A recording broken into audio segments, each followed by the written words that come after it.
kuki hashyizweho uyu munsi w'abadamu w'abagabo ntujyeho? Ese ikintu cyitwa uburinganire ukivuga hiki? Ese ibirebana n'umudamu muri Bibiliya uraza kutwereka ubutwari bw'umudamu ndetse n'intege nkeya z'umudamu? Mu 1857 ubwo hatangiraga imyigaragambyo New York y'abagore, abo bagore bakoraga ahantu mu nganda zikora imyenda. Nations Union yaje kwemera uwo munsi nyuma y'imyigaragambyo yakomeye cyane, irakomera imara n'igihe kirekire kugira ngo bateze iyo myigaragambyo. Uwo mwaka wose bawise umwaka w'uburenganzira bw'umugore. Bemeza iyi tariki 8 z'ukwa gatatu hariho bazajya bashyiraho umunsi w'abagore mu isi yose. Umunsi w'abagore ubutangiye uburyo bajye bamenya ibintu ahantu byagiye bikomoka. Ikandamizwa ry'umugore nta handi riva mu isi. Hahagurutse abantu babonaga ikibazo abagore bari bafite kandi cyari gihari, ariko umwuka wera niwe uza mu buzima bwawe akaktiva wa umuhamagaro ugatangira gukora. Ariko muri iyo mihamagaro ntago yapreshije ngo iyi ngiyi izabigenewe abagore, ngo iyi ngiyi izabigenewe abagabo. Oya,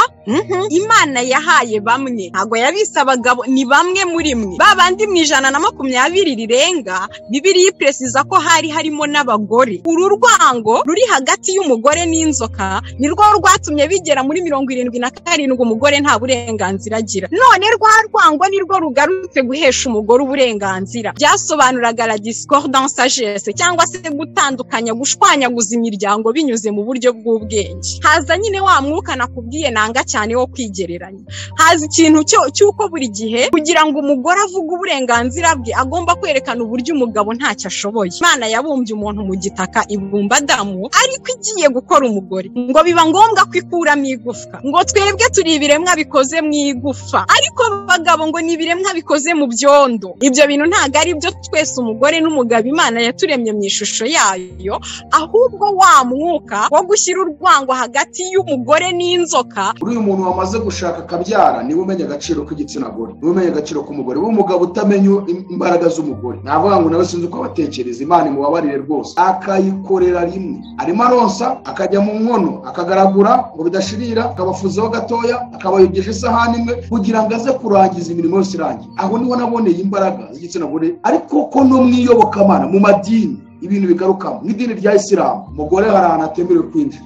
Gatulika aho rubone n'ikindi, nabo babikira nabonye bagira amazu yabo yo kubamo. Ibi bintu byaje no mu madini bikaza muri religion kugeza ubwo nabahe bagore Bibiliya igaragaza babaye intwari. Watubwira muri Bibiliya bakoze iby'ubutwari mu mihamagaro, kubera ko bigeze naho noneho hari ibintu bimwe batemerewe gukora. Nyinshi muri apokrife bazishinje ko zishobora kuba zaranditswe n'abantu batarabizera cyangwa b'abagnostic, ariko hari ibindi bintu bise the lost books of the Bible, ibitabo byabuze byo muri Bibiliya. Ibyo bitabo bo muri Bibiliya yabo birimo. Bibiliya mvuga y'Vatikani ntago ari iy'abakatolike ntagatifu, oya, ni Bibiliya n'abagatolika batazi. Ni Bibiliya i Roma basoma bo bonyine, abakaridinari na papa nibo basoma iyo Bibiliya. Iyo Bibiliya igizwe n'ibitabo bimwe na bimwe byanditswe n'abagore, ariko kimwe nka Kiliziya yo tuzi uburyo yavutse, nta mwuka w'Imana wari ubiri inyuma habe na muki. Rero mu kuvuka kw'idini, idini naryo ryari rije gukomeza rwa rwango ruri hagati y'inzoka n'umugore. Abantu bakunda gukora recherche, ndaza kubabwira amazina y'abo bagore kugira ngo mubikorereho recherche.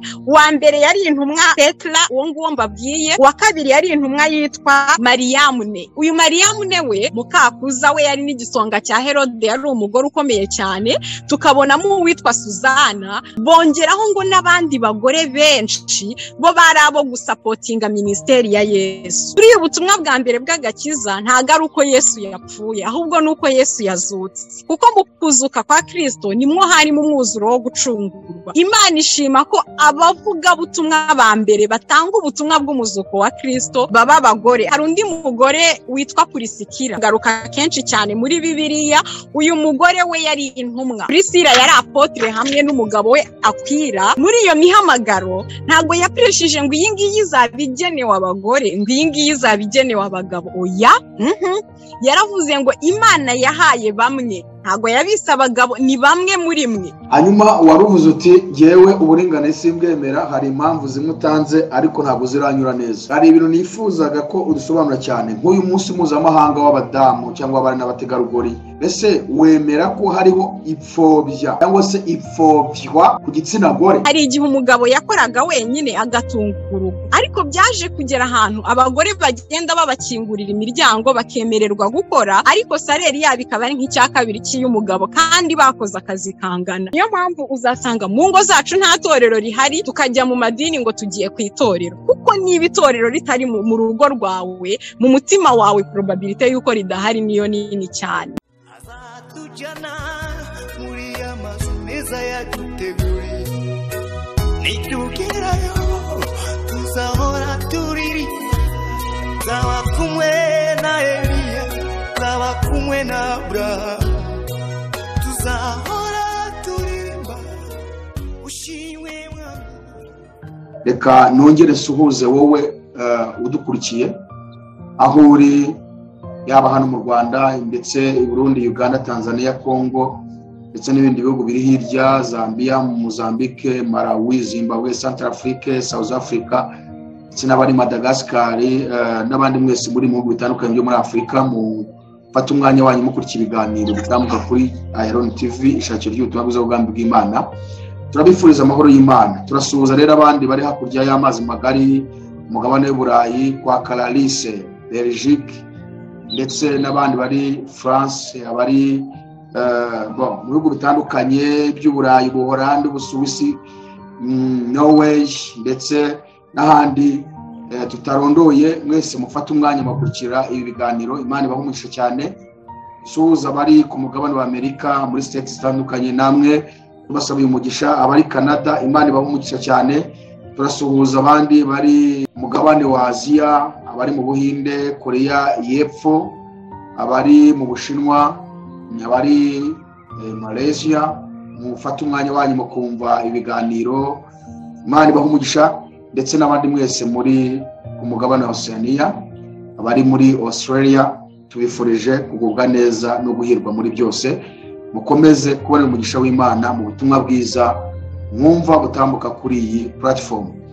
Uyu munsi twagarutse mu kiganiro cyacu menya nibi na mama Clarisse, ariko uyu munsi noneho tubafitiye insanganyamatsiko ikomeye cyane igendanye n'iyi ntego yacu ikiganiro menya nibi. Menya nibi twabwiye ko tuzatugaruka ku buzima bwacu bw'ikiremwa muntu hano mu isi bidutambukamo amakuru atandukanye, hanyuma tukareba ibyabaye runaka, ibiri kubera mu gihugu runaka, hanyuma tukabihuza n'ijambo ry'Imana rivuga ngo turebe niba biri mu murongo wa nyawo cyangwa se biri mu kuyobya abantu, kandi twongere turebe niba ari ibishobora gutuma abantu barushaho gusobanukirwa ko isi igeze ku iherezo, umwami wacu Yesu Kristo agiye kugaruka. Niyo ntego y'ikiganiro cyitwa menya nibi. Ngira ngo murabizi ko tugira ibiganiro bine, hanyuma rero iki turimo ni menya nibi. Reka twakire mama Clarisse guturuka Belgique, mumaze kumenyera muri benshi cyane kandi mumaze gukunda muri benshi kubw'ubutumwa bw'Imana yamushyizemo. Abanze asuhuza abadukurikiye, hanyuma twinjire mu kiganiro cyacu cy'uyu munsi. Mama Clarisse, muraho neza? Muraho neza. Gira amahoro y'Imana. Amen, amen. Shalom, shalom kuri twese. Tubaha ikaze rero kuri Iron kugira ngo dukomeze twiganirire, dufashanye, twubake ubugingo bwacu ndetse n'ubw'abandi. Hanyuma ndibwira ko wenda hari abantu bashyashya baba bakumvise ariko bwa mbere, nuko wabibwira amazina arangiza tugakomeza ikiganiro cyacu cy'uyu munsi. Amazina yanjye nitwa Clarisse Kampire, nkaba nubatse ndetse ndi n'umubyeyi w'abana. Imana iduhana umugisha. Reka noneho rero tugaruke mu nsanganyamatsiko yacu uyu munsi. Insanganyamatsiko yacu uyu munsi ni iyihe? Insanganyamatsiko yacu uyu munsi ni ukuvuga ku bari n'abategarugori, dushingiye cyane kuri uyu munsi wabo mukuru mpuzamahanga. Ubwo turaganiraho turagaruka ku kintu cyitwa uburinganire. Hano mu Rwanda bashyizeho n'akantu kitwa ngo ni ubwuzuzanye. Hanyuma turebe agaciro k'umugore imbere y'Imana n'imbere y'abantu. Turebe n'agaciro k'umugore dushingiye ku byo tugenda tubona hirya no hino. Bamwe bifashisha Bibiliya, abandi bakaba bafite wenda kode zabo. Navuga ngo bamenyere ko wenda umugore ari umuntu udafite imbaraga asuzuguritse ukuntu ugasanga nyine abagabo nitwe tuvuga ngo turi abanyembaraga nitwe ba bantu batavugwa mu rugo kandi koko biravuga ngo umugabo ni umutwe w'umugore we ariko turebe n'iki Imana ivuga ku bari n'abategarugori ku gitsina gore ndetse turebe n'ubutwari bwabo turareba na faiblesse bagize uhereye kuri Adamu mu ngobyi ya Edeni na Eva ngo turavuga kuri Eva nyine ariko turebe n'ubutwari bwabo nibyo tugiye kwinjiramo reka twakire Mama Clarisse hanyuma dufashe turaganira byinshi ndakubaza byinshi uyu munsi rwaye ikaze wowe ni iki wumva ku badamu uri umudamu urabona uyu munsi washyizweho kugira ngo bizihize umunsi wabo ese ubundi wari ngombwa ngira ngo nta munsi w'abagabo nari nabona bashyizeho ngo umunsi mpuzamahanga w'abagabo cyangwa ni umunsi mpuzamahanga w'abadamu kuki hashyizweho uyu munsi w'abadamu w'abagabo ntujyeho ese ikintu cyitwa uburinganire ukivugaho iki ese ibirebana n'umudamu muri Bibiliya uraza kutwereka ubutwari bw'umudamu ndetse n'intege nkeya z'umudamu karibu tugwaye ikaze murakoze cyane utangiriye ku kibazo cyiza ngo mbese ubundi uyu munsi wari ngombwa mu bijyanye n'amateka nuko byari bimeze n'intambara abadamu barimo barwana mu buryo bumwe mu bijyanye n'isi wavuga ko kandi intambara zabo zari legitime ukurikije muri Bibiliya harimo abakobwa batanu nkunda abakobwa b'umugabo witwa Selofehadi bariya bakobwa bari mu gihe babona ko nibagera muri gakondo nta hantu ho kuba bazangara kubera ko iminani yahabwaga abagabo kandi se Selofehadi yari amaze gupfa babona mu mategeko yabo bafite nk'abantu ayo bashyizeho yabo nk'abantu ntabemerera kuzahabwa gakondo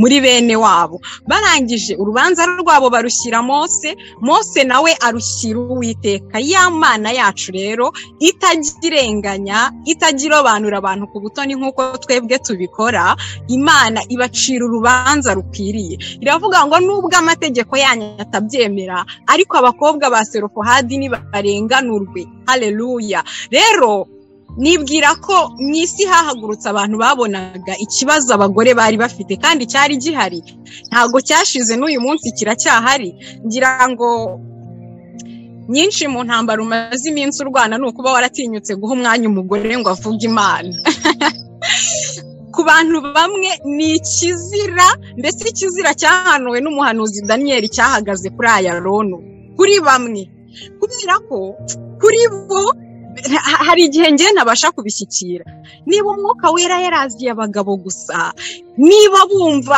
hari impano ngira ngo ahari Paulo yari gusobanura muri iriya mihamagara iti iyi ngiyi igenewe abagabo iyigenewe abagore ariko Imana suko yabigenje yari yaranje kuri Pentecote iwusuka ngo abarenga 120 bateraniye mu cyumba cyo hejuru kandi uko wamanutse ku bagabo niko wamanutse ku bagore ngo bose batangira kuvuga indimi nshyashya bose muri ako kanya nta byavuze abagabo ngo abagore barebere oya byasohozaga ubuhanuzi bwahanuwe n'umuhanuzi Yoweri ayo magambo na Petero araterura akayababwira ayo magambo ayababwira avuga ngo muzi ko byanditswe ngo mu minsi ya nyuma nzasuka umwuka wanjye ku bantu bose apana abagabo bonyine nzasuka umwuka wanjye ku bantu bose Imana rero ndayikunda kugira ngo hatazazamo confusion irapresiza ngo abahungu banyu n'abakobwa banyu bizabagendekera gutya abagaragu banjye n'abaja banjye nabo bigende gutya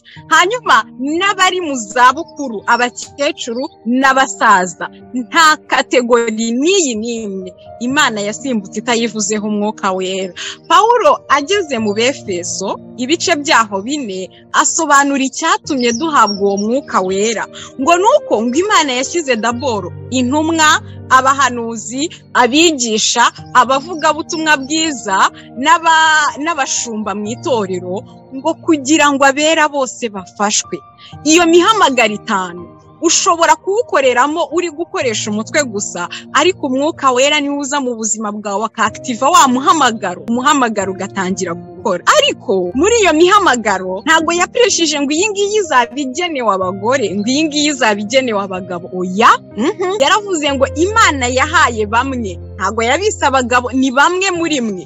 Babandi mu 120 rirenga, Bibiliya ipresiza ko hari harimo n'abagore, hari harimo intumwa 12 ngo harimo n'abagore, harimo na Mariya nyina wa Yesu wari kumwe n'abo bagore, nawe mu buzuye umwuka wera urya munsi. Nawe uriya mubyeyi yari ahari mu cyumba cyo hejuru. Mu bisome mu byakozwe n'intumwa, ni mushaka musome igice cya mbere n'icya kabiri, muraza kubona ibintu byabaye n'umubare w'abari bahari n'uburyo hari harimo n'abagore.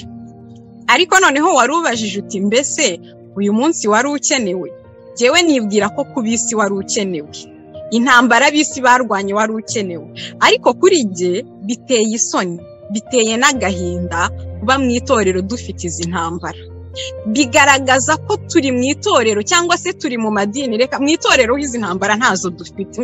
Izi ntambara ziri mu madini, mu mubiri wa Kristo izi ntambara ntazirimo. Turi mu madini abantu batarahishurirwa Kristo. Iyo mvuze guhishurirwa Kristo, nyemerera nsome icyanditswe kiri muri Yohana kugira ngo nkubwire icyo nita guhishurira Kristo, kandi nicyo Bibiliya yita guhishurirwa Kristo. Yohana ibice byaho 3 harimo umugabo wahishuriwe Kristo koko, wagagombye kutubera urugero rw'icyo guhishurirwa Kristo aricyo. Uyu mugabo yari afite impamvu zose zo kwirata. Ndasoma Yohana igice cya 3 umurongo waho wa 30. Uyu mugabo nshaka kuvuga wahishuriwe Kristo yitwa Yohana Umubatiza. Mu by'ukuri uyu muntu yari umuntu uzwi, wemerwa n'abayuda batarajyaga bapfa kwemera umuntu. Yari umuntu, ndagira ngo nkubwire uburyo yari afite ibintu byose byo gutuma yikuza, wavukaga mu muryango wa gitambyi. Yari umuntu wakoze umurimo w'Imana mu buryo bucanga abayuda, batangira no gukeka ko ari we Mesiya. Bakajya babimubaza mu rwongorerano ngo ese yaba ari wowe Mesiya? Ngira ngo uyu munsi wabibaza umwe mu bashumba bamwe na bamwe njya mbona, ahita ati se namwe mwabishuriwe ko ari jye? Kubera ko nyine dukeneye kwipompa tukikuza tukigaza. Ariko Yohana wari ikimenya bose muri Isirayeli, wemerwaga n'abantu kugera no ku bafarisayo baramwemeraga bakaza akababatiza. Nibo yabatizaga abwira ngo niko mwabana b'inshiramwe, ninde ubahunga umujinya uzaza.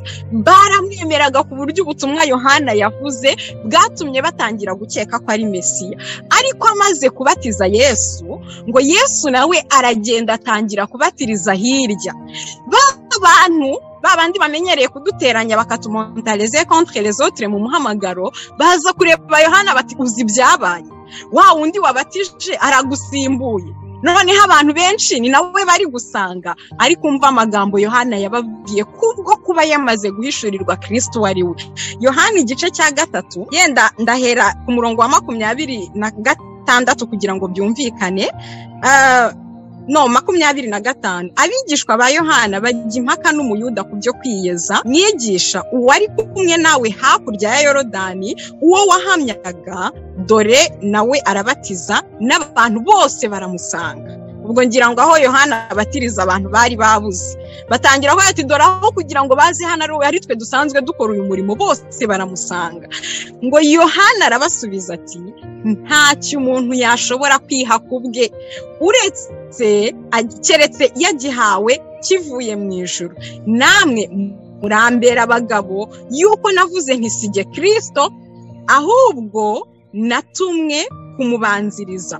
Uwo mugeni asanga niwe mukwe, kandi umuranga iyo ahagaze iruhande rw'umukwe amwumva anezezwa n'ijwi rye. None uwo munezero wanjye mwinshi urasohoye. 30 rero, aha niho ngira ngo bagabo basaza bacu, bagore bakuru banjye, bakobwa barumuna banjye, cyangwa namwe bagore barumuna banjye, mumbabarire mwumvira ijambo.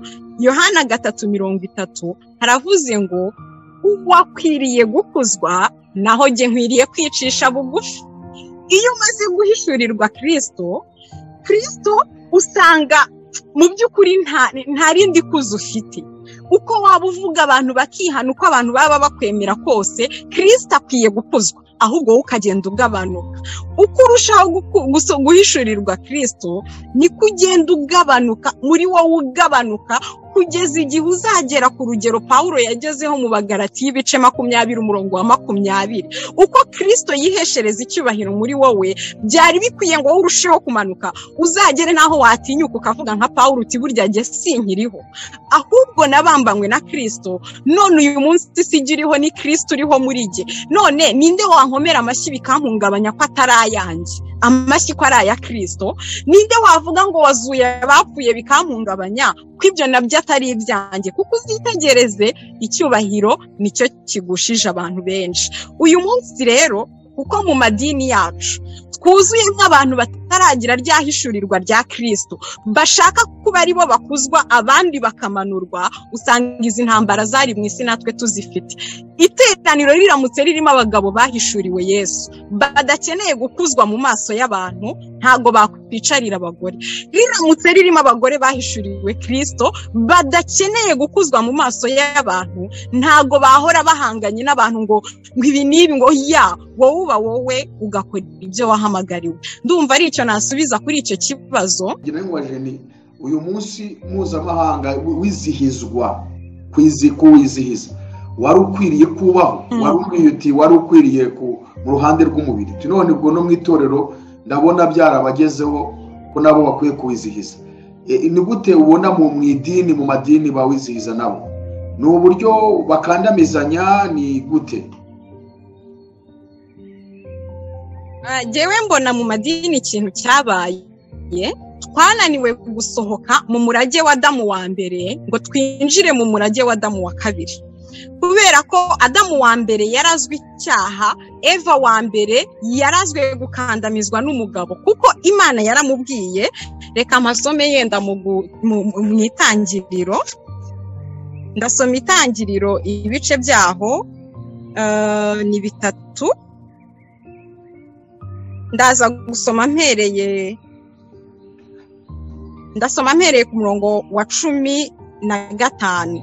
Uyu murongo ndagira ngo abantu bawutindeho, ndaza kuwugarukaho nyuma yo gusubiza iki kibazo. Umurongo cyangwa reka nsome 16 gusa, 15 ndayisoma nyigezeho. Haravuga ngo kandi Uwiteka Imana ibwira uwo mugore iti, ugwiza nzagwiza cyane umubabaro wawe ufite inda, uzajya ubyara abana ubabara, kwifuza kwawe kuzaherera ku mugabo wawe, nawe azagutwara. Wibuke ko abantu bagerageza kureba ikintu cyabaye muri Edeni. Imana yari yararemye iriya ngobyi iha ubutware bwose umuntu. Iravuga ngo tureme umuntu agira ishusho yacu ase natwe, hanyuma batware ibyo mu nyanja, ibikururuka ku isi, ibiguruka mu kirere, mbese batware isi yose. Ariko icyatumaga batwara isi yose, hari kondisiyo ebyiri bagombaga kuzuza. Icya mbere nuko bari bafite ishusho y'Imana, icya kabiri nuko basaga n'Imana. Bamaze rero kwemerera inzoka, bagafata ishusho y'inzoka bakiyambura ishusho y'Imana, Bibiliya ivuga neza ko umugabo n'umugore bose yabaremye gutyo, bafite ishusho y'Imana, basa n'Imana, bahabwa ubwo butware kugira ngo batware isi. Hanyuma ibyo bintu birangiye, bumvise inzoka, aho kugira ngo bibuke ko ari bo batware b'isi, bafata inzoka bayisubize mu mwanya wayo, bayidomine nk'uko Imana yari yarabahaye ubutware ku nyamaswa zose, ahubwo bayitega amatwi, bahereza inzoka ubutware kuri bo. Barenga mu kuyitega amatwi, bakora n'ibyo babwiye, bashyira mu bikorwa ubutware bw'inzoka. Hari ahantu habaye ikintu wakwita romizero prise, bafashe ubutware bwabo Imana yari yarabahaye babushyira mu biganza by'inzoka. Niyo mpamvu nujya muri Bibiliya uzasanga Satani muri Yohana 14 umurongo wa 30 bamwita ngo ni umutware w'iyi si. Hanyuma Yohana 12:31 bamwita ngo ni umutegeka w'iyi si. Abakorinto ba 2:4 bamwita Imana y'iki gihe. Hanyuma Befeso 2:2 bakamwita umutware w'ikirere, hahandi twabonye inyoni zigurukira.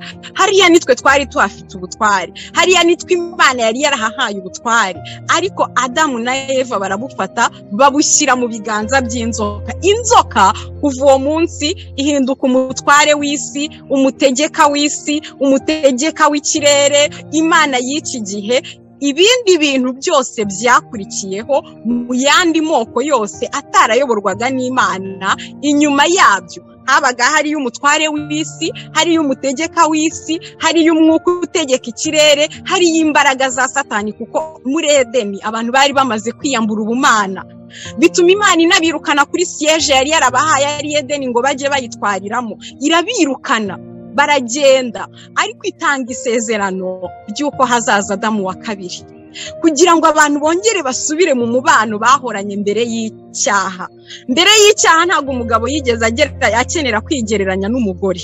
Mu bibazo wambajije ngo mbese ngo uburinganire ndabwemera cyangwa mbufata gute, giye ku giti cyanjye uburinganire simbwemera. Umbwiye ko mu Rwanda hari ukuntu kwiza babyita, ahubwo babyita uburinganire n'ubwuzuzanye. Buriya kugira ngo mvuge ngo jyewe na Jean-Luc turaringaniye, nuko mba nashatse kwigereranya na Jean-Luc, ariko mpamya ko Imana yakuremye uri mu ishusho yayo, ifite ibyo ikugeneye, ifite ibyo igutumye. Ntago nkeneye kwigereranya nawe, kuko ibyo yakuzanye gukora utabikoze sinabikora. Nanjye ndema, hari ibyo intumye, hari ibyo inzaniye, ibyo ngibyo ntabikoze nta wundi wansimbura ngo abikore. Undi muntu twabwiriza ijambo rimwe, ariko ntituzaribwiriza kimwe, ntituzakoresha amagambo amwe, kuko iby'Imana yampaye biri ukwabyo. Uzafata abantu batatu ubahetemo imwe ngo bayivugeho, bose ari abigisha, buri wese afite uko abivuga kandi guhuye n'ijambo ry'Imana mu budasabwe Imana yamuhaye.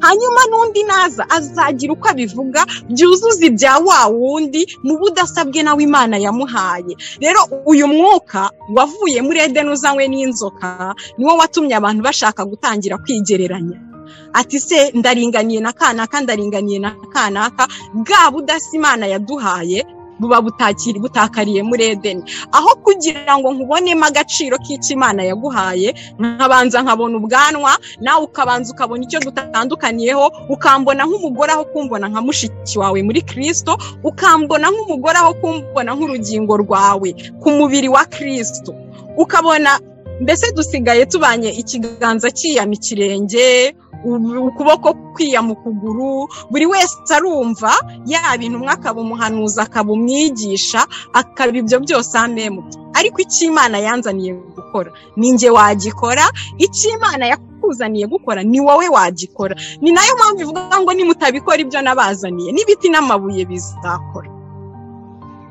Hanyuma waruvuze uti jyewe uburinganire simbwemera, hari impamvu zimwe utanze ariko ntabwo ziranyura neza. Hari ibintu nifuzaga ko udusobanura cyane. Nk'uyu munsi mpuzamahanga w'abadamu cyangwa abari n'abategarugori, ninde wawuzanye? Waje ryari? Watangiye ryari? Icyo ni icya mbere. Icya kabiri, ese wemera ko hariho ipfobya cyangwa se ipfobywa ku gitsina gore kandi bapfobywa n'igitsina gabo? Wari umaze gutangaho akantu gato usobanura uti kuri Aheroni harimo bimwe uri guhangana nabyo bitewe n'uko wazanye ikizira ari we jyewe umugore uri kwigisha. Ubwo urabyemera neza ko hariho ipfobywa ku gitsina gore kandi bapfobya n'abagabo? Ya, ndabyemera cyane ko hariho ipfobya rikomeye, rinateye ubwoba, rinagayitse cyane. Rigayitse cyane sindigaya mu isi, kuko nyine mu isi bafite umwuka ubakoresha, ariko rigayitse cyane iyo turisanze mu itorero. Ugasanga aho kugira ngo urebe umuntu nka mwene so muri kujyana mu ijuru, ahubwo uramureba nkaho ntacyo. Ipfobya ntago ritangiye ubu, kandi nta nubwo ryazanywe n'Imana abantu babyumve, ni umwuka uturuka kuri Satani. Noneho ngiye gusoma wa murongo navuze wo mu Itangiriro 3 umurongo wa 15. Imana bamaze gukora ibyaha muri Edeni, Imana yarabahannye, ibashyiriraho ibihano bitandukanye, ndetse igeze kuri Eva n'inzoka aho ishyiraho n'ikintu wakwita umuvumo uzahoraho ibihe byose. Ku murongo wa 15 umva amagambo Imana yabwiye inzoka. Yabwiye inzoka ngo nzashyira urwango hagati yawe n'uyu mugore, no hagati y'urubyaro rwawe n'urwe, ruzagukomeretsa umutwe nawe uzarukomeretsa agatsinsino. Ndabanza kuvuga kuri uru rwango Imana yashyize hagati y'inzoka n'umugore. Ndifuza kubwira umugore wese unteze amatwi, ndifuza kubwira umugabo wese wamenye Kristo, hagati y'umugore n'inzoka Imana yashyizemo ikintu kitazigera kivamo, kubera ko twebwe twakizwa tukihana tugakizwa n'inzangano, ariko Satani ntazigera akizwa. Uru rwango ruri hagati y'inzoka n'umugore cyangwa ya Satani n'umugore ntaho ruzigera rujya kugeraho Kristo azazira. Ariko urwango Imana yarushyize hagati y'inzoka n'umugore ryari mu ngobyi ya Edeni. Icyo gihe nta muco n'umwe wabagaho, nta bwoko na bumwe bwabagaho, kuko abantu bose baje gukomoka kuri Adamu na Eva.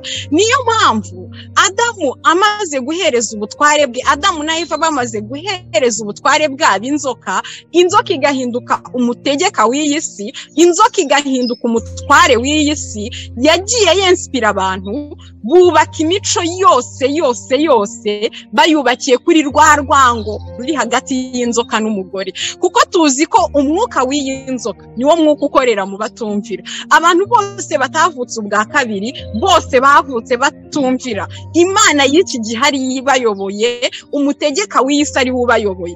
Umwuka rero uri inyuma y'imikorere n'imiremerwe y'imico ntago ari umwuka wavuye ku Mana, kuko iyo mico yose yagiye yiyubaka yubakiye kuri rwa rwango Imana yashyize hagati y'umugore n'inzoka. Noneho rero kuva icyo gihe, noneho kuva muri Edeni, Satani yarwanyije umugore mu buryo bw'umwihariko, kubera ko hejuru y'urwo rwango Imana ishyize hagati y'umugore n'inzoka yahise inavuga iti urabona ko icyaha cyinjiye kinyuze mu mugore, ni nayo mpamvu n'agakiza kagomba kuzaza mu isi kanyuze mu mugore. Iramubwira iti urubyaro rw'uyu mugore, ntago yavuze urubyaro rw'umugabo, yaravuze ngo urubyaro rw'uyu mugore ruzakumena umutwe. Bityo amaso ya Satani yahoraga ku mugore avuga ataratwita ndayikuramo, yahoraga ku mugore avuga uvutse wese ati uyu nguyu ubusi uzabyara rubyaro ruzamena umutwe. Amaso yahora ku mugore kugira ngo amujujubye rwa rubyaro rutazaboneka. Ariko Imana uko umugambi wayo utajya uvuguruzwa, yibonera umukobwa iramutoranya, kandi koko rwa rubyaro ruraboneka, kandi urwo rubyaro nirwo twakiriye. Abo Kristo Yesu atuyemo bose bashobora kumena inzoka agahanga. Niyo mpamvu twahawe isezerano ngo tuzakandagira inzoka na skorpiyo. Urubyaro rw'umugore Imana yari isezeranije ni Kristo. Urwango ruzaba hagati y'urubyaro rw'umugore n'urubyaro rw'inzoka ni hagati ya Kristo na Antikristo, urubyaro rw'inzoka na Antikristo. Rero abantu bajye bamenya ibintu ahantu byagiye bikomoka. Ikandamizwa ry'umugore nta handi riva muri Edeni, mu rwango rwashyizwe hagati y'inzoka n'umugore. Hanyuma abantu bose baragenda biyubaka batubaha Imana, inyuma yabo hari umwuka w'inzoka, bagenda bubaka imico yicarira umugore. Rero warubajije ngo uyu munsi waturutse he? Hari igihe cyageze abantu barabirambirwa, kuko buriya ikintu kiza ikintu kiba umuntu arakihanganira, ariko hari ahantu bigera kwihangana k'umuntu kugashira. Niyo mpamvu uzasanga akenshi za ngo zubatse, umwe ari bosi, undi ari nyine umugabo ni umutwe w'urugo, mu gihe Kristo ari umutwe we. Ujya wibaza, iyo umugabo abaye umutwe w'urugo, Kristo atari umutwe w'uwo mugabo, noneho umugore akaba yaravutse ubwa kabiri, bizagenda bite ibyo bintu? Hari ibintu biba bigoye kubisobanura, ariko umwuka wera tuyobora mu by'ukuri byose. Uzasanga muri zango umugabo cyane hari ingo zabayeho, ngira ngo muri generation yacu abantu bagenda bikundanira. Burya umuntu mwakundanye mugira igihe cyo kumenyana, mukumvikana uko muzabana, kandi mukabana nk'uko babirahira mu karere, mukabana nk'uko mwabyiyemeje. Hari uburyo muba mwarabiganiriyeho, nta guteruye, nta kujyanye mutabivuganye, hari uburyo mwabiganiriyeho n'uburyo urugo rwanyu ruziyubaka. Rero uzasanga muri zango umugabo atavugirwamo, ari we nyir'urugo, ari we nyir'ijambo, umugore ntacyo agomba kuvuga. Ubye babaho umugore abihiwe, kandi iyo umugore abihiwe burya n'umugabo birabiha rwose. Iyo mutishimye mwembi mubabara mwembi. Nuko Imana yubatse ibintu, kuko yashimye ko umugore n'umugabo baba umuntu umwe. Rero mugomba kwishimana cyangwa mukababarana. Niyo mpamvu umugabo uzi ubwenge n'umugore uzi ubwenge wifuza umunezero mu rugo, iteka haranira umunezero wa mugenzi mugenzi we, kuko nishima umugabo wanjye azishima, niyishima nanjye nzanezerwa, azankorera ibinezeza umutima wanjye. Uyu munsi rero ujya kuza hari ahantu byageze abagore birabarenga noneho, kubera ko hari igihe umugabo yakoraga wenyine agatunga urugo, ariko byaje kugera ahantu abagore bagenda babakingurira imiryango bakemererwa gukora, ariko saleri yabo ikaba ari nk'icya kabiri cy'umugabo kandi bakoze akazi kangana. Akarengane rero kaje kugwira, abagore bamwe batangira kurwanya ka karengane.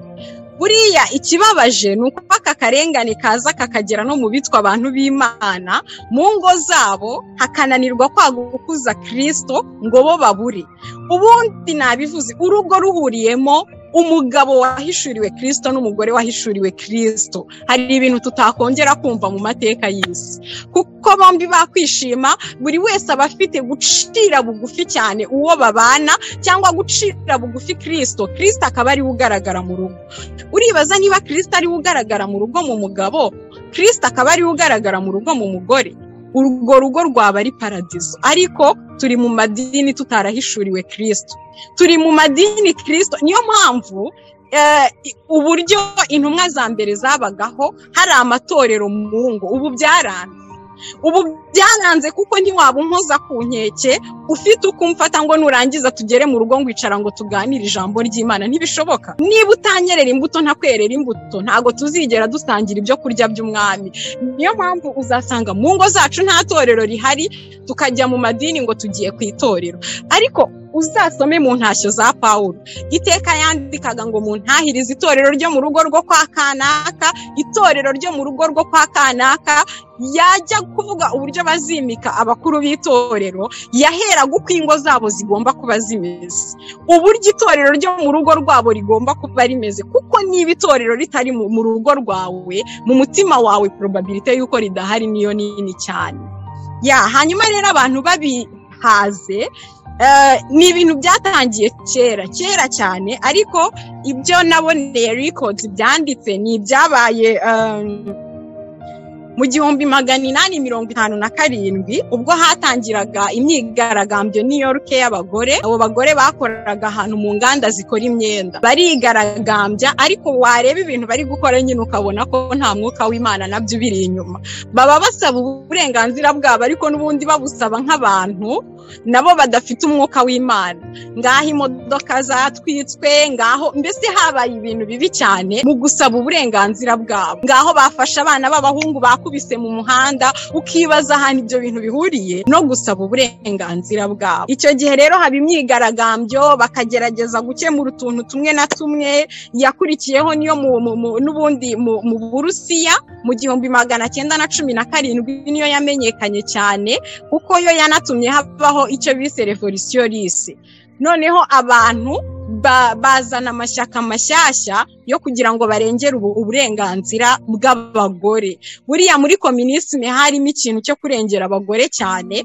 Iki kintu cy'uyu munsi cyaniyubakiye deja mu byabaga mu bakomuniste, ariko Nations Union yaje kwemera uwo munsi nyuma y'imyigaragambyo yakomeye cyane, irakomera imara n'igihe kirekire. Hanyuma ngira ngo ni umwaka w'1975 kugira ngo bapeze iyo myigaragambyo. Uwo mwaka wose bawise umwaka w'uburenganzira bw'umugore, umwaka w'1975. Hanyuma muri 1977 nyine niho bafese uyu munsi bwa mbere 1977 ku itariki 8 z'ukwa gatatu, kuko iyi myigaragambyo tubonye mu Barusiya muri New York yagendaga iba kuri ayo matariki. Hanyuma rero bemeza iyi tariki 8 z'ukwa gatatu hariho bazajya bashyiraho umunsi w'abagore mu isi yose, umunsi w'abagore ubutangiye uburyo. Ariko jewe nkuko nakubwiye, ikintu cyose inyamaswa iri inyuma yigendera gahoro, ntago mpfa kukiburamo ngo baduhaye umunsi ngo duserebure tubyine. Hari ahantu haba hari ikindi kintu. Nasomye inkuru ziri inyuma y'uyu munsi, nsanga ukwezi kwa gatatu mu ntangiriro zako basereburaga ikigirwamana cyitwa Eres. Hanyuma kandi iyo myuka bo baba bakiyemera, baba bakiramya, baba bagikorana nacyo. Hanyuma mu mpera z'ukwa gatatu bagaserebura ikindi kigirwamana kazi cyitwa Minerva. noneho nari ndimo ndeba analize y'umuntu wakoze iyi analize numva nemeranyijwe nayo pe kuko RS ngo yari imanakazi ya Discord yo gutana yo ku Discord ni ukuba ikintu cyari gifatanye ukagishwanyuza donc ngo ni imwe mu mana z'ingome zabayeho naho Minerva ngo ikaba imanakazi ya sagesse hanyuma uwo muntu wakoze iyi analize yarabifasha bihuriza hamwe mu gupromotinga uburenganzira bw'abagore yerekana ikintu cyihishe inyuma yabyo kuko uru rwango ruri hagati y'umugore n'inzoka nirwo rwatumye bigera muri 77 umugore nta burenganzira agira none rwa rwango nirwo rugarutse guhesha umugore uburenganzira ariko mumuhesheje uburenganzira muri RS na Minerva imana ya Discord n'imana ya sagesse akonkiri wavuga ngo ibi bintu mu buryo bw'umwuka byasobanuraga la discordance sagesse cyangwa se gutandukanya gushwanyaguza imiryango binyuze mu buryo bw'ubwenge bashyizeho kuko byarenze guha umugore uburenganzira ahubwo haza nyine wa mwuka nakubwiye nanga cyane wo kwigereranya haza ikintu cy'uko buri gihe kugira ngo umugore avuge uburenganzira bwe agomba kwerekana uburyo umugabo ntacyo ashoboye nahoze ndi gukurikira ejo bundi ku munsi w'abagore umuntu wari urimo yigisha abana b'abakobwa arangije kugira ngo yumvikanishe gukomera kw'abakobwa biba ngombwa ko avuga koroha kw'abagabo yakoresheje kiriya cyanditswe kivuga uburyo abagabo baremwe ngo Imana yabumbye umuntu mu gitaka ibumba Adamu ariko igiye gukora umugore ngo biba ngombwa ko ikuramo igufwa ngo twebwe turi ibiremwa bikoze mu igufa ariko abagabo ngo ni ibiremwa bikoze mu byondo ngo uzitegereze iyo imvura iguye ku byondo bihita bisaya bihita bigira bitya bihita nyine biba purango ariko igufa imvura yagwa yaritembana ariko rigakomeza ari igufa yemeza uburyo icyo kintu cyerekana ubworohe bw'abagabo n'ubukomere bw'abagore mu buryo bw'ubuhanuzi ariko ibyo bintu ntago ari byo twese umugore n'umugabo Imana yaturemye mu ishusho yayo ahubwo wa mwuka wo gushyira urwango hagati y'umugore n'inzoka ishaka kwimura urwo rwangano ikarushyira hagati y'umugabo n'umugore tukabaho duhanganye kugira ngo numva agaciro kanje bikaba ngombwa ko mbanza kwerekana ko wowe nta ufite ese ni ubuhe butwari wagaragaza ku gitsina gore bitewe n'uko bagiye bahura n'icyo kintu cy'ipfobya n'igitsina gabo ariko watweretse ko inkomoko nyine ari mu ngobyi ya Edeni ariko nanone ndibwira ko uko Imana yari yabivuze ntabwo ariko abantu babikurikije ko Imana yavuze ngo umugabo azagutwara ariko ntigeze ivuga ngo umugabo azagupyinagaza mu bihano yahaye Eva niko yamubwiye ngo uzatwarwa umugabo azamutwara ntabwo yavuze ngo azagupyinagaza ariko uko tubona mu mateka tubona uburyo igitsina gabo cyagiye gipfobya igitsina gore binyuze mu bintu byinshi kandi ngewe nkurikije mu nararibonye ryanjye haba muri Bibiliya mbonamo abantu benshi igitsina gore bagiye baba intwari kandi bakoreshwa n'Imana ariko iri pfobya ry'umugore byageze naho bigira nk'iyobokamana kuko muri erishiyo nk'uko babivugaga kugeza ubwo hari n'amadini amwe atembera igitsina gore ku birebana n'imihamagaro runaka cyangwa mu birebana no gukorera Imana icyo nacyo kitubwiraho ikindi mu buzima busanzwe abamama ni abantu bafite imbaraga buriya mu bantu nubaha igitsina gore kandi nyubahira shingiye ku cyo niboneye ku mugore wanjye nta nubwo ari no kuvuga ngo kuri mama kuko mama hari igihe nabayeho ntarabona icyo kintu kuri uyu muntu wamaze gushaka akabyara niwe umenya agaciro k'igitsina gore niwe umenya agaciro k'umugore w'umugabo utamenya imbaraga z'umugore navuga ngo nawe sinzi uko abatekereza Imana imubabarire rwose ngewe nagiye mbona imirimo y'ababyeyi buryo ikomeye aho nabonye mama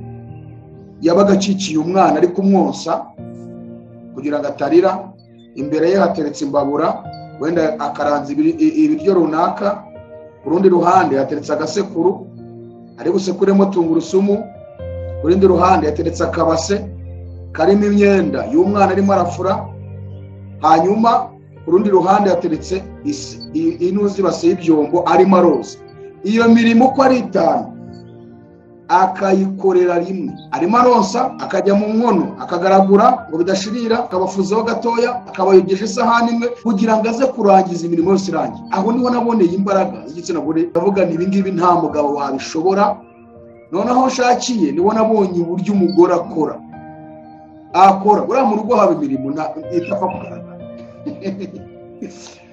umva naravuze ni nabaho mbonye ko umugore afite imbaraga rwose, n'umugore wanjye mbimubwira ni ari umugabo yahita apfa rwose ntacyo yashobora. noneho ukibaza ukuntu hagiye habaho ipfobya ry'umugore, nta mbaraga agira, ntabishoboye, ibi ntiyabikora. Ibyo ni mu isi, wenda n'iza ngaruka za Eva yakoze mu ngobyi ya Edeni. ariko ko no mu iyobokamana mu madini ibintu bigarukamo, nk'idini rya Isilamu umugore hari ahantu atemerewe kwinjira, ntabwo byemewe. Gatolika aho rubone n'ikindi, nabo babikira nabonye bagira amazu yabo yo kubamo. Ibi bintu byaje no mu madini bikaza muri religiyo kugeza ubwo umugore akomeza gupfobya. Yaba ariyo mpamvu yatumye habaho uyu munsi mpuzamahanga wabo wo kwibohoza, cyangwa ni kiriya cyonyine cyo mu buzima busanzwe bwa buri munsi bw'isi gusa bidashingiye no kwibokamana. Urumva hari ikintu ubundi ubona gitangaje, kuko ubona ko iki kintu kirimo uyu mwuka w'urwangano hagati y'umugore n'inzoka. Uyu mwuka ugenda ugaruka kubera ko uzasanga nk'abagabo bapfobya abagore babo mu donc aradefanda, agera ku mugore we akadefanda, agakurayo n'ibyanditswe bikwereka ko umugore atari uwo kubahwa, ariko byagera kuri mama we wamubyaye noneho akadefanda uburyo umugore ari isi n'ijuru, umugore ari uwo kubahwa udakwiye no kumuvuga. Niyo uhita ubona ko n'abantu basuzugura abagore nabo ubwabo ntibemeranywa nabyo, ahubwo hari imbaraga z'umwuka zibatsikamiye, hari imbaraga za rwangano Imana yashyize hagati y'umugore n'inzoka zibatsikamiye, kuko batemeye ko Adamu wa kabiri ababatura ngo babatuke muri ubwo bubata bw'urwangano umutegeka w'iyi si afitanye n'umugore by'umwihariko. Rero mu by'ukuri umuntu wabyawe n'umugore wese ntago yakabaye asuzugura umugore. Uvuze uburyo wigiye ku mugore wawe, nari ntegereje ko utubwira nko muri maternité wagiyeyo wamuherekeje kubyara, nari ntegereje ko utubwira nk'igise wakibonye ukuntu kimukaraga. Abagore b'abarokore nibo bajya kubise bagatangira kuvuga mu ndimi zose ziba ku isi. Nta mugore wabatijwe mu mwuka wera wabyara ataravuga mu ndimi, kiragukaraga ukumva amagambo y'ikinyarwanda arashize. Igitsina gore ho ni abantu bakomeye, ntabona uko mbagereranya. Ngiye ntabona ko si ibintu byo kuba wenda ngo ndabarata, ariko nabonye imbaraga bafite. Umva igitsina gore bafite uburyo Imana yabaremyemo kandi bukomeye cyane, kuko imirimo bakora ni myinshi kandi n'umugabo agahora bakeneye iteka ryose. Ubwo se yewe reka ne gutinda, ahubwo nandi kuvuga nti gute ibi bintu byageze no mu iyobokamana kugeza ubwo bakomeza kubapfobya. Ikindi ni abahe bagore Bibiliya igaragaza babaye intwari watubwira muri Bibiliya, bakoze iby'ubutwari mu mihamagaro, kubera ko bigeze naho noneho hari ibintu bimwe batemerewe gukora. Nka Clarisse nk'umwigisha yakwigisha bati ntabwo umugore akwiye kwigisha, ni ishyano rwose. Vuga ngo umugabo niwe wenyine ukwiye kwigisha, ariko se hari ahantu Imana yavuze ngo umugore ntakigishe? Cyakoze hari igihe bavuga ngo Pawulo ngo yavuze ngo abagore bacecekere mu materaniro, ariko ni iyihe mpamvu Pawulo yabivuze? Somera umurongo umwe kugira ngo ubone kusobanurira. Timoteyo, Abakorino ba mbere 14. Ndagira ngo usomere umurongo umwe. Ngewe ndashaka kuvuga abadamu uburyo bakize n'icyabakijije. Urwandiko Pawulo yandikiye Timoteyo rwa mbere igice cya 2 umurongo wa 15 ngo nyamara abagore bazakizwa mu ibyara nibakomeza kwizera bakagira urukundo no kwera bakirinda. Bazakizwa mu ibyara niri ese niriye byara, kubera ko abantu benshi uyu murongo bakunda kugira ngo hari ibyara. Pawulo yavuze ni mu kubyara uko nguko kwa muganga bisanzwe uko abagore bajya kubyara, ariko ibyara yashaka kuvuga ni kwa kundi wavuze ngo uko icyaha cyinjijwe n'umugore mu isi, Imana igatanga isezerano ko ari we urubyaro ruzakomokaho, ni nako n'ubundi isi yakijijwe biturutse mu ibyara ry'umugore, kandi n'umugore arakizwa. umugore niwe wongeye kubyara uwaje gukiza abari mu isi yose. Ubwo rero ni ukuvuga ngo gukizwa mu ibyara ni igihe umugore yabyaraga umwami Yesu nk'umukiza uje gukiza abari mu isi. None niba umugore abyaye Yesu umukiza, Adamu wanyu uje gukiza abari mu isi, ni gute umugore agipfobya ko nta gaciro afite, ko nta mbaraga afite? Ese Clarisse, ubwo niwo ndibuza gusoreza, ni gute uvuga ngo ibi bintu ntibibeho uburinganire, ntihabeho n'ubwuzuzanye? Buraza kuduha ikikwiye kubaho mu itorero, kuko mu isi ho ntabwo wabihagarika ngo bikunde. Turivugira mu itorero rya Kristo, nta buringanire bukwiye kubamo, nta bwuzuzanye, bakwiriye kubaho bate? Hanyuma urabanza twereke intwari zo muri Bibiliya, imirimo zakoze, tugerere kuri iki gihe noneho niba hari ibintu mubujije gukora. Urakoze cyane. Ntago navuze ko uburinganire n'ubwuzuzanye bidakwiye kubaho. Jewe ijambo ntakunda n'uburinganire, kuko iyo nkoresheje ijambo uburinganire ndinganiza ibintu bibiri nagereranyije. Jewe sinshyigikiye ko umuntu agereranwa n'undi. Sinemera ko umugabo aringaniye n'umugabo, sinemera ko umugabo aringaniye n'umugore, sinemera ko umugore aringaniye n'umugore. Buri muntu wese ari unike. Niba nshaka kwigereranya n'undi muntu, niho ndi bubone ko nkizemo bihwanye cyangwa birutwa cyangwa biruta. Ariko jewe uko kugereranya niko ntashaka, kuko Imana yaremye buri muntu, imuremeye Abefeso 2:10 ngo kuko turi abo yaremye turemeye imirimo myiza muri Kristo Yesu, Imana yiteguriye kera isi itarabaho ngo tuze tuyigenderemo. Iyo waremewe Papa Jean-Luc, ntago ariyo Clarisse naremewe. Impamvu se njya kwigereranya nawe ni iyihe? Kufite iyo waremewe, wakwitaye gukora iyo waremewe aho kumbwira jewe kurekeraho gukora iyo naremewe. Kubera ko twatangiriye kuri kiriya kintu cy'abakubwira nyine ko wakoze ishyano kuza n'umugore, ariko uriya muntu mbere yo kuza kugenzura ibyo umugore arimo akora, we yamaze kuzuza imirimo Imana yamuremeye ngo ayigenderemo. Yarangije kugendera mu mirimo ye kugira ngo azagenzure ko je ntari kugendera mu yanjye. Aho niho rero hari ikibazo. Jewe ndashyigikira ko abantu kuzuzanya, ahubwo tureke ibyo byo kuringanira ntibizigera bishoboka. Nta muntu uzaringanira n'undi, kuko ntituri bamwe, ntiduteye kimwe. Ushobora gufata amazi ukayashyira mu gikombe ukayaringaniza ushyize mu bikombe bibiri, ariko yombi n'amazi. Twembi turi abantu, ariko buri muntu ateye ukwe kwa wenyine, ntiwatugereranya n'ibindi bikoresho. Buri kintu kimeze nk'uko kigenzi cyacyo kimeze. Twebwe buri muntu ari unike, nuko Imana yabishimye, ntago dukwiye kwigereranya. Hanyuma warumbwiye ngo nkwereka abagore babaye intwari muri Bibiliya. Ndashaka kubanza kuvuga kuri iki gitabo cyitwa Bibiliya, n'agashya amadini yagiye akora akoresheje Bibiliya. Kubera ko iyo tuvuga Bibiliya twe tuba tuvuga iki gitabo kigizwe n'ibitabo 66, ariko iyo tugiye i Vatikani tuhasanga igitabo kigizwe n'ibitabo byinshi cyane tutazi umubare. Bo bemera nk'ibyanditswe byera, ariko twebwe batwimye kubera impamvu zabo bwite. Bimwe muri ibyo bise des apocryphes, nyinshi muri apocryphes bazishinje ko zishobora kuba zaranditswe n'abantu batarabizera cyangwa b'abagnostique. Ariko hari ibindi bintu bise the lost books of the Bible, ibitabo byabuze byo muri Bibiliya. Ibyo bitabo bo muri Bibiliya yabo birimo. Bibiliya mvuga y'i Vatikani ntago ari iy'abakatolike ntagatifu, oya, ni Bibiliya n'abagatolika batazi. Ni Bibiliya i Roma basoma bo bonyine, abakaridinari na papa nibo basoma iyo Bibiliya.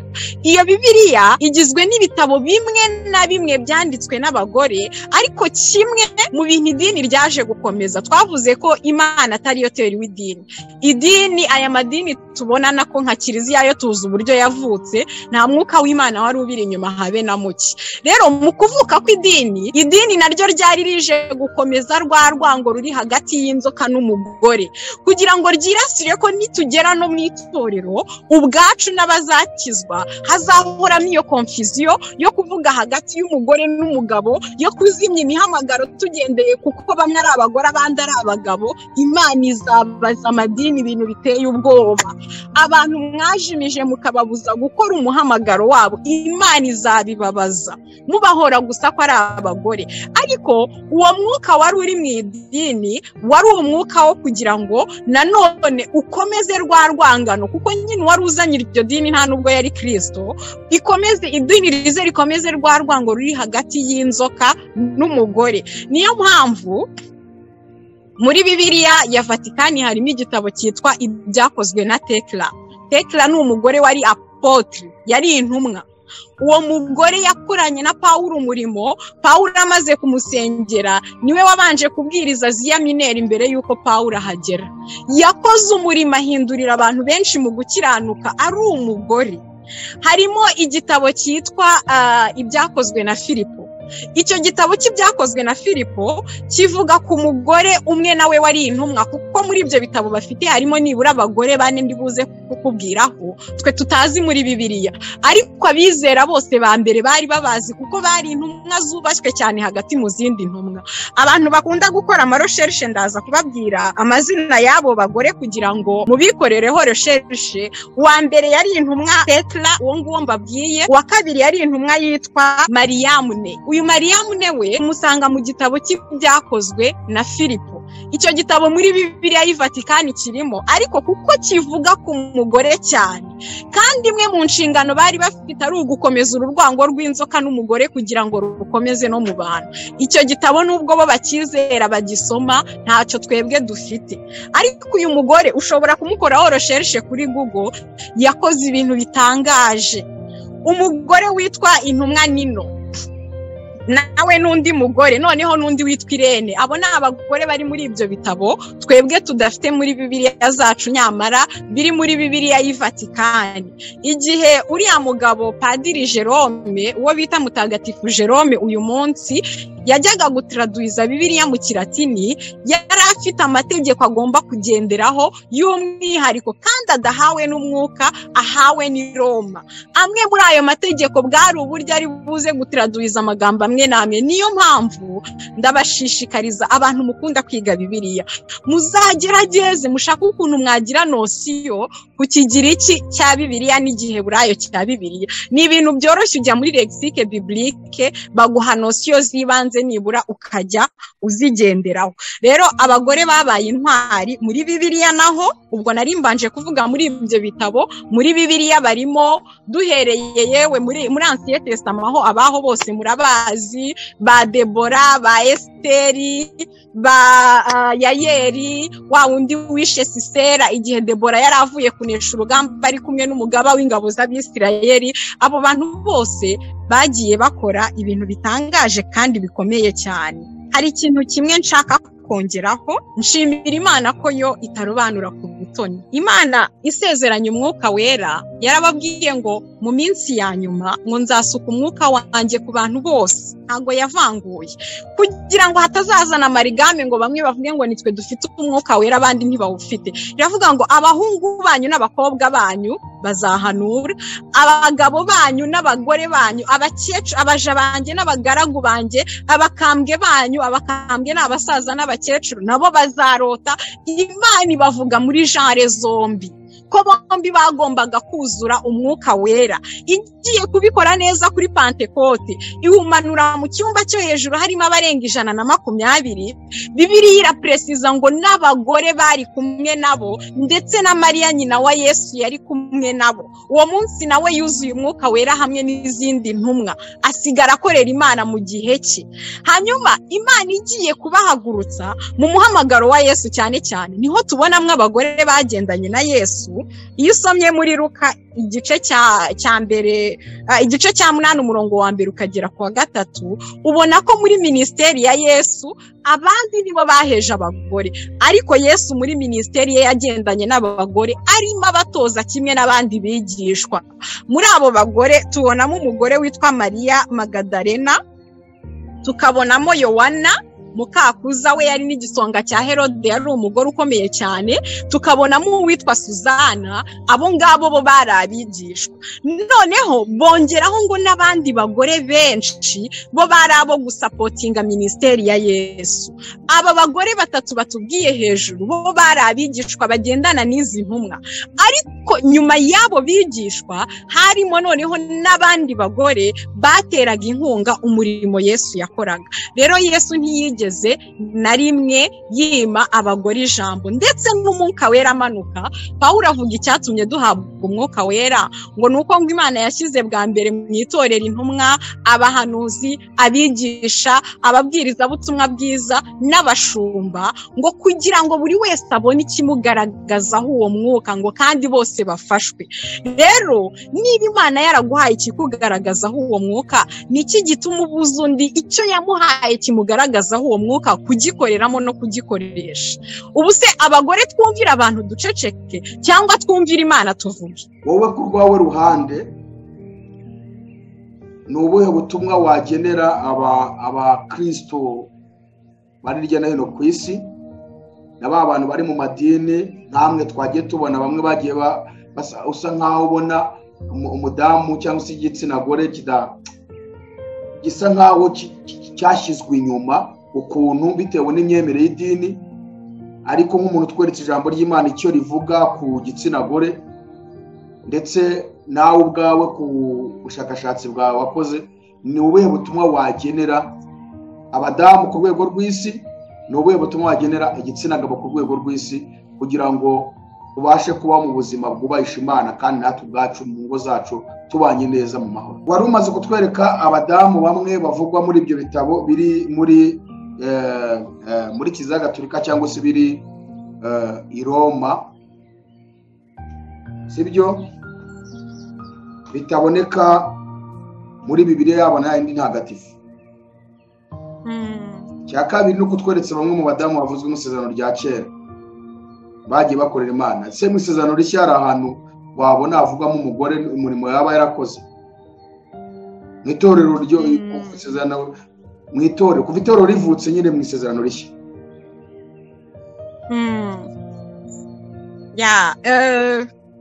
ndaza kukubwira abagore batandatu nibura bakoze umurimo mu itorero rya mbere, kandi intumwa zibubaha, intumwa zibemera.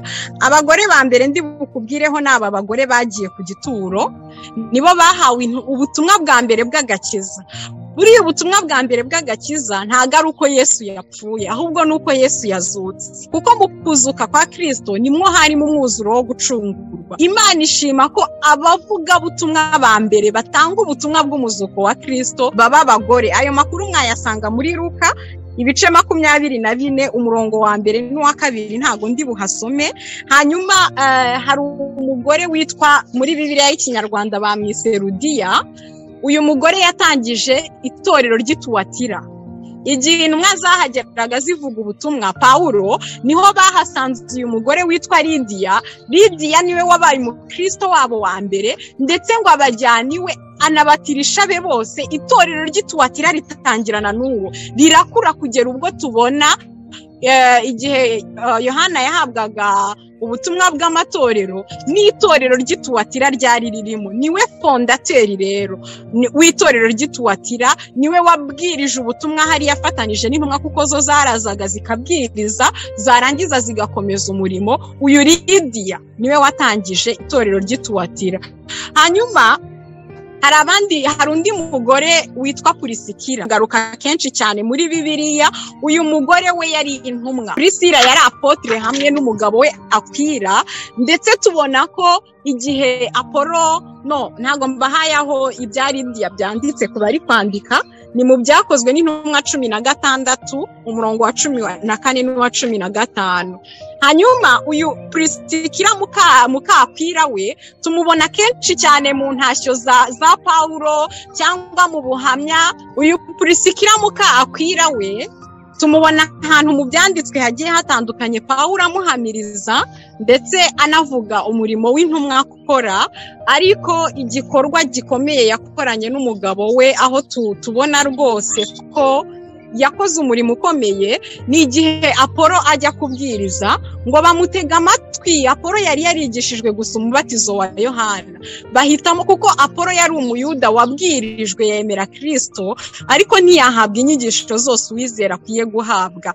Ngo Prisikila na Akwila umugabo we bamujyana iwabo mu rugo baramubwiriza. Abanariza ibyanditswe rero bavuga ko kuko ahantu hose uzasanga nibajya kuvuga Prisikila na Akwila buri gihe bahera kuri Prisikila.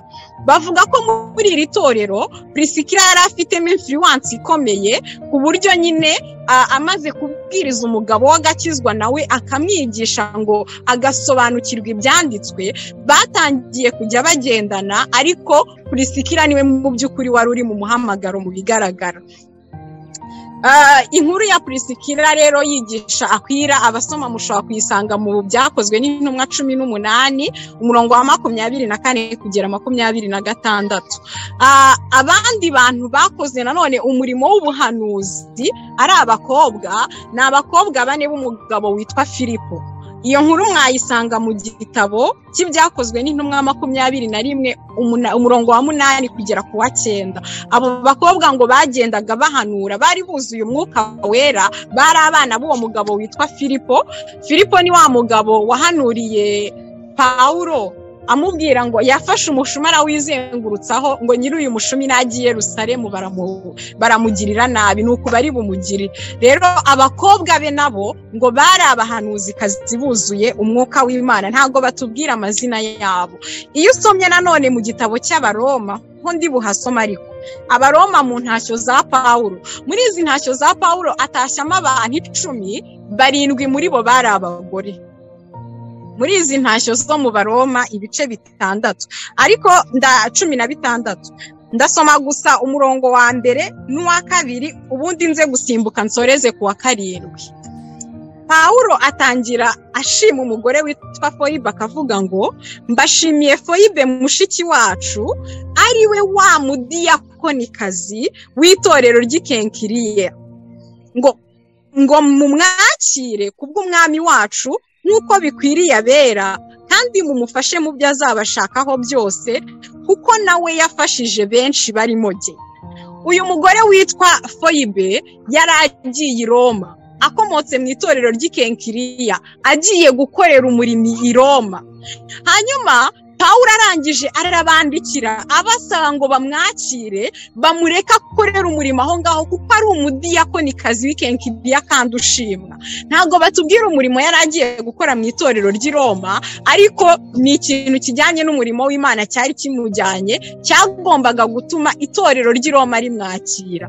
Tuzi ko abadiyakoni nibo bantu babaga bungirije abepiskopi bakoraga uwo murimo. Rero wari umurimo wagereranya n'ubundi ibyo bita nyobozi uyu munsi. Ngira ngo nko mu itorero nka ADPR haba harimo abadiyakoni kandi baba bafite inshingano z'ubuyobozi n'ubundi. Ntibayoboye itorero ariko barayoboye ku rwego runaka. Bitavuze ko ndabizi ko benshi ntago bemera ko umugore yayobora itorero, njyewe nemera ko umwuka ari uyobora. Umwuka ni uyobora, uwo yashimye kuyoboreramo wese yabikora. Kuko tubonye nk'uyu mugore watangije itorero ry'Ituatira, none se yararitangije ntiyariyobora.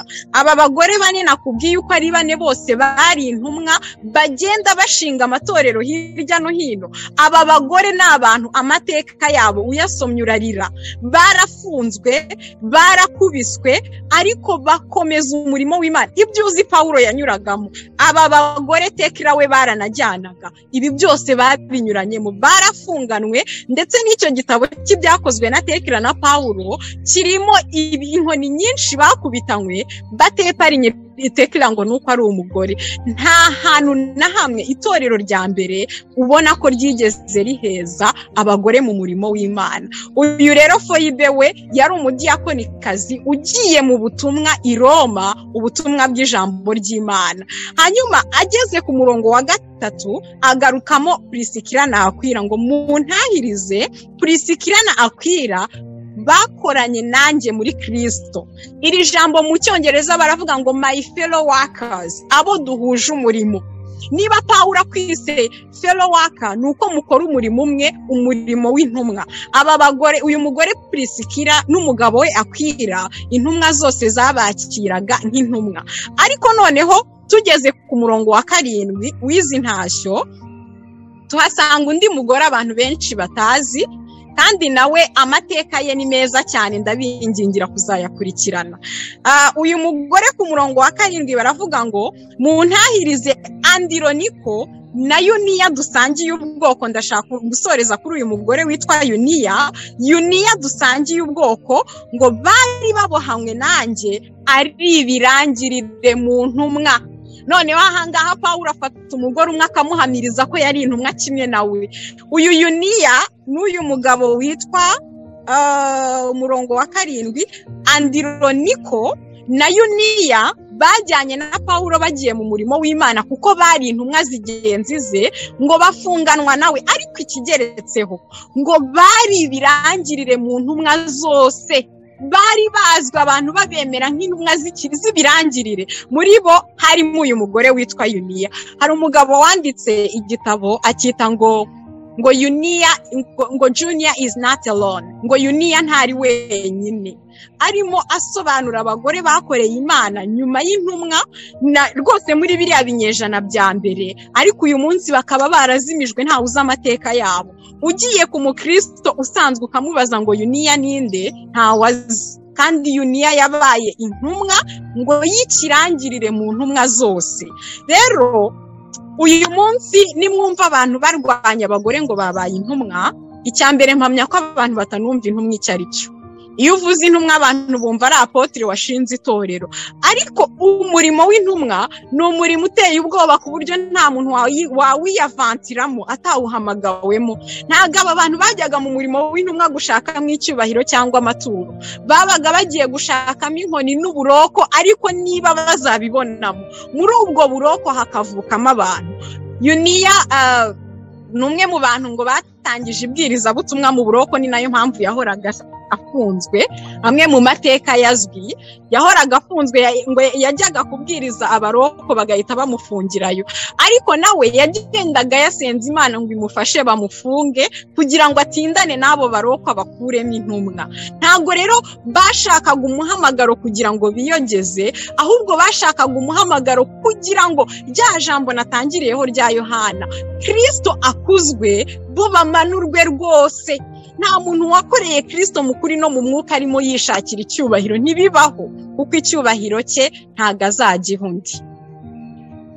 Kristo Imana bw'umugisha cyane. Hanyuma ugira ubutumwa ugenera abantu ushingiye kuri iki kintu, yaba ku ruhande rw'igitsina gabo no ku ruhande rw'igitsina gore, kugira ngo tugiye mu buzima busanzwe, ibi ni ibintu bishobora kubaka umuryango cyangwa umugabo n'umugore ndetse n'abana.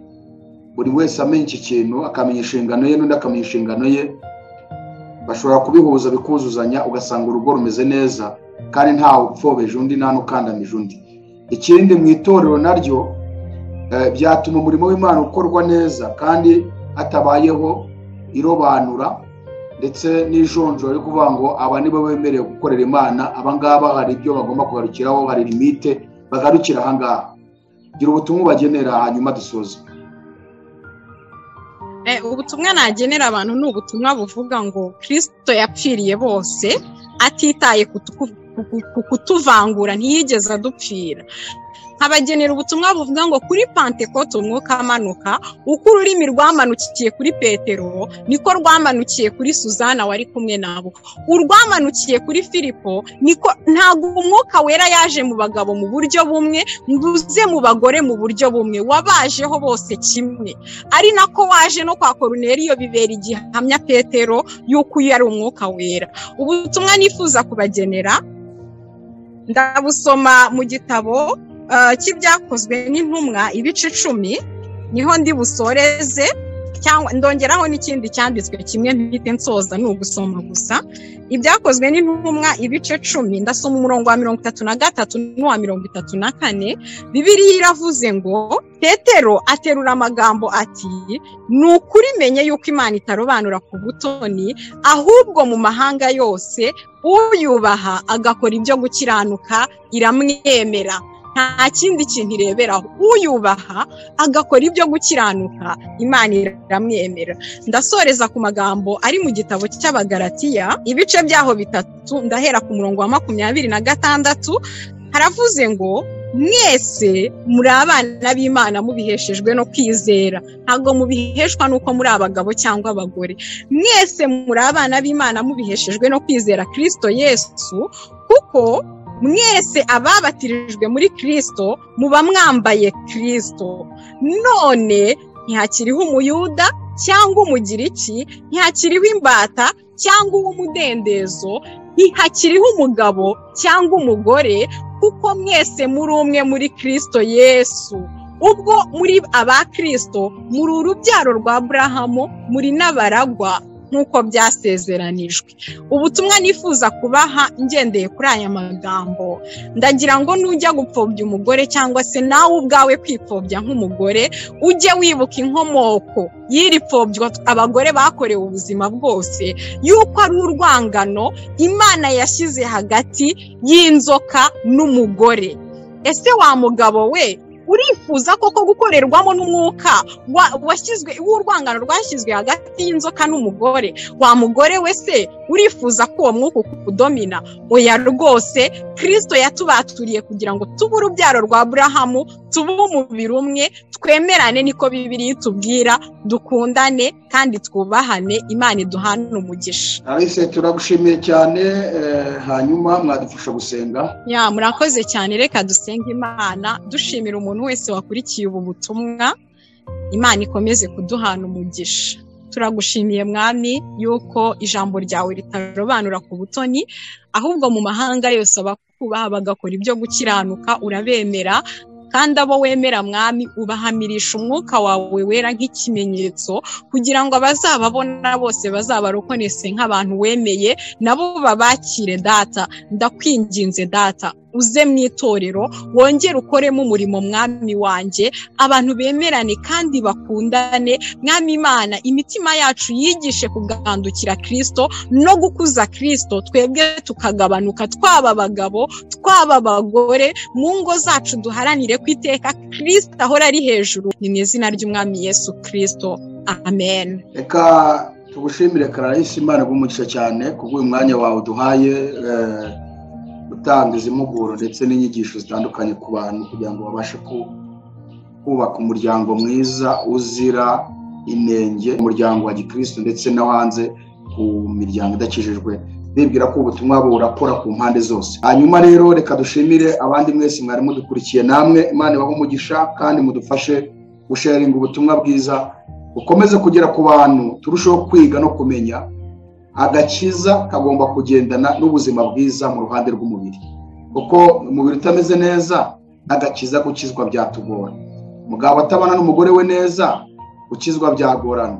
Umugabo n'umugore badakijijwe batabanye neza kugira ngo bakire Yesu nabyo biragorana. Ariko iyo babanye neza bumva Yesu vuba, ariko iyo bahondagurana nabo akenshi bikunda kugorana. Murakoze cyane rero, dukomeje kwifuriza ibihe byiza. Ikiganiro nakagaruka. Shalom, shalom, shalom.